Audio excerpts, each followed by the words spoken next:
খুবই গুরুত্বপূর্ণ একটি প্রশ্ন। অ্যানিমেল লিবারেশন গ্রন্থটির রচয়িতাকে? Hegel, Kant, Bentham, Peter Singer.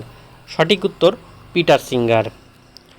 Peter Albert David Singer অস্ট্রেলিয়ার নৈতিক দার্শনিক। তার রচিত উল্লেখযোগ্য গ্রন্থ হলো অ্যানিমেল লিবারেশন, প্র্যাকটিক্যাল ইথিক্স ইত্যাদি। জেরিম বেনথাম রচিত উল্লেখযোগ্য গ্রন্থ হলো morals and legislation.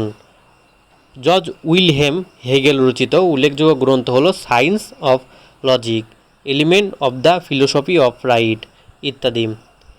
Emmanuel Kant রচিত গ্রন্থ বইগুলো হলো ক্রিটিক্স অফ পিওর রিজন। এই চিত্রতে দেখা যাচ্ছে অ্যানিমেল লিবারেশন বইটি। এই বইটির লেখক পিটার সিঙ্গার।